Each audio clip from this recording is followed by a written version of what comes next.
Rate وغیرہ کے کس ٹینیور میں کتنا انکریز ہوا، اور بہت زیادہ پرانی باتوں میں ہم نہیں جائیں گے. ہم بیسیکلی موسٹ ریسنٹ تقریباً 4 سال کا انالیسس کریں گے اور ایک جنرل انالیسس بھی کریں گے کہ کس ترتیب سے ڈالر ہمارے پاکستان میں موو کرتا ہے. ہماری پاکستان کی جو کرنسی ڈی ویلیویشن ہے اس کا کیا پروسیجر ہے. پروسیجر میں خیر بہت ڈیٹیل میں ہم نہیں جائیں گے ابھی. اب جسٹ آپ جو ہے نا ڈیٹا انالیسس کر لیجئے کیا ترتیب چل رہی ہے. سب سے پہلے اپریل میں 2 اپریل 2022 میں شہباز شریف صاحب کی گورنمنٹ بنی تھی، اور اس وقت جس دن انہوں نے اوتھ لیا تھا، کیونکہ ریٹ اس پیریڈ سے سٹارٹ ہوتا ہے، اور وہ اس وقت ریٹ تھا تقریباً 182 روپے، اور 182 روپے سے آن ورڈ آج کا ریٹ جو اگر آپ کلوزنگ دیکھیں، انٹر بینک کلوزنگ دیکھیں تو تقریباً 275 276 کے قریب چل رہا ہے، اور اگر آپ اوپن مارکیٹ میں دیکھیں تو 280 282 کا چل رہا ہے، لیکن اویلیبل مارکیٹ میں بھی نہیں ہے. تو اس حساب سے اگر آپ دیکھیں، آپ انٹر بینک کا ہی ریٹ لگا لیجئے تو 93 روپے ابھی تقریباً 10 مہینوں میں انکریز ہوا ہے، جو کہ 51% بنتا ہے انٹر بینک کے ریٹ کے حساب سے. اور اگر اسحاق ڈار صاحب کے حساب سے دیکھیں، 28 سپٹمبر 2022 کو انہوں نے سنبھالی تھی یہ منسٹری، تو اس وقت 232 سے 234 35 روپے کے درمیان ریٹ موو کر رہا تھا. تو اس حساب سے اگر آپ دیکھیں تو 41 روپیز انکریز ہوئے ہیں یہ 4 مہینوں میں، جو کہ 17.5% بنتے ہیں. اور اگر آپ کو میں پاکستان روپیز کی آج تک کی 1980 سے لے کے اس پیریڈ تک کی ایک مہینے کی سب سے زیادہ جو گراوٹ ہے یا ڈی ویلیویشن ہے پاکستان روپی کی یا ڈالر کا، ایک مہینے میں سب سے زیادہ بڑھے جانا ہے آج تک ہسٹری میں. 1980 سے آن ورڈ ابھی تک کا ڈیٹا انالیسس کر رہے ہیں، تو وہ جنوری 2023 جو کہ یہ ابھی ریسنٹلی پچھلا مہینہ گزرا ہے، اس میں ہوا ہے 15.5% ایک مہینے میں پاکستان روپی ویلیو گری ہے، پاک روپی ویلیو یا ڈالر کی پرائس بڑھی ہے. اور اس سے پہلے ایک مہینے میں سب سے زیادہ ڈالر کے بڑھنے کا ریکارڈ بھی شہباز شریف صاحب کے کھاتے میں آیا ہے جولائی 2022 میں. 14.5% کے قریب گراوٹ آئی تھی ایک مہینے میں.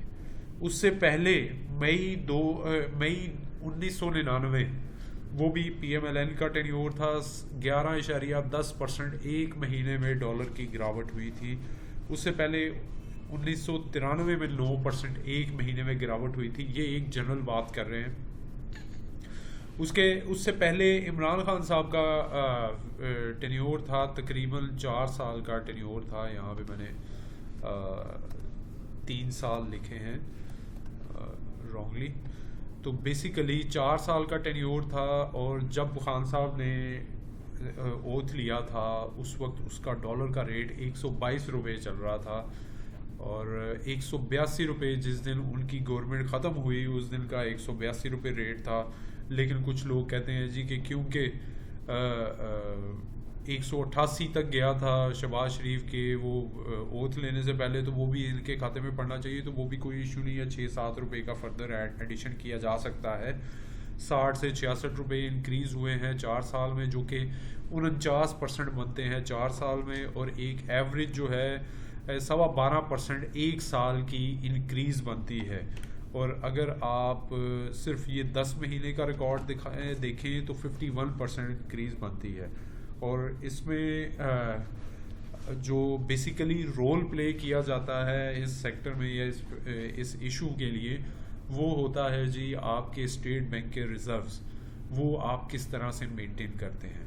اس میں اسحاق ڈار صاحب نے آتے ہی ایک بات کہی تھی، آپ لوگوں کے نالج میں ہوگا کہ میں نے بڑے آئی ایم ایف دیکھے ہیں، اور آئی ایم ایف کو ڈیل کرنا میرے سے بہتر کوئی نہیں جانتا. ہم ان کی شرائط پہ کوئی عمل کرنے کی ضرورت نہیں، ان کے پیچھے جانے کی کوئی ضرورت نہیں.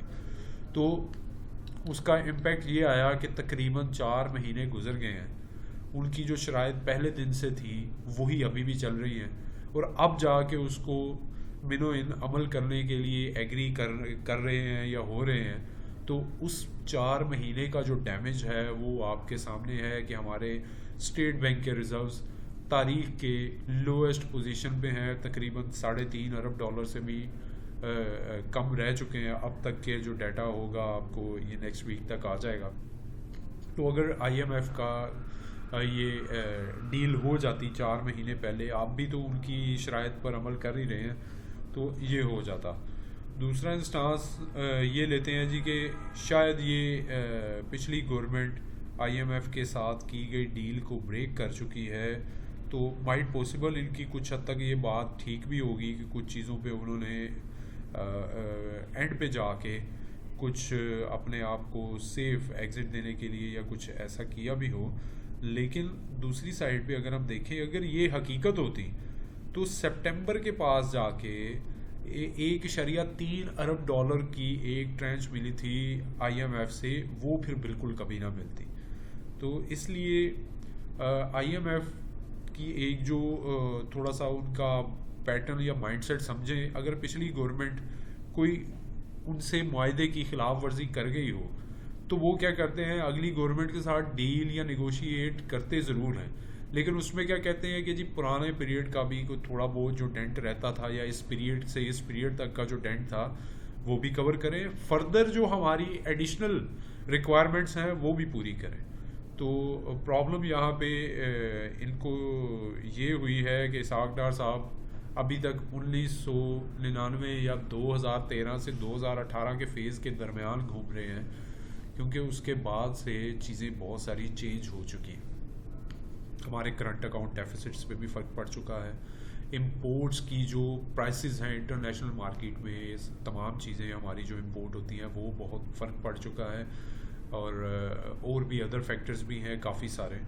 تو انٹرنیشنل جو آپ کو پتہ ہے کولڈ وارز بھی چل رہی ہیں اور وارز بھی چل رہی ہیں، تو یہ بہت سارے فیکٹرز رول پلے کرتے ہیں. اس کے حساب سے اب پاکستان کا آئی ایم ایف کے ساتھ کوئکلی ڈیل ہونا بڑا امپورٹنٹ ہے، اور اگر یہ ڈیل ہوتی ہے تو یقیناً پاک روپی کو کچھ ریلیف ملے گا، اور ڈالر کی پرائس دوبارہ سے ہم دیکھ سکتے ہیں کوئی $240 کے قریب.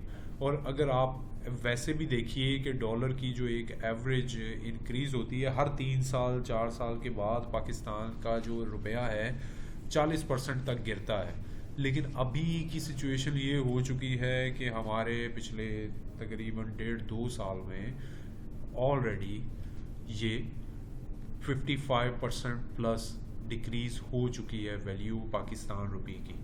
تو اس حساب سے ورکنگ کر سکتے ہیں آپ جی. اسٹاک مارکیٹ میں اگر آپ ورک کرتے ہیں تو وہ بھی بہت سارے سیکٹرز اور انڈسٹریز اس سے لنکڈ ہیں، steel, cement, automobile industry, oil industry, oil and marketing sector, تو یہ پیکیجنگ انڈسٹری، یہ تمام انڈسٹریز، اور ایون ہمارے بہت سارے را مٹیریلز ٹیکسٹائل سیکٹر کے بھی امپورٹ ہوتے ہیں.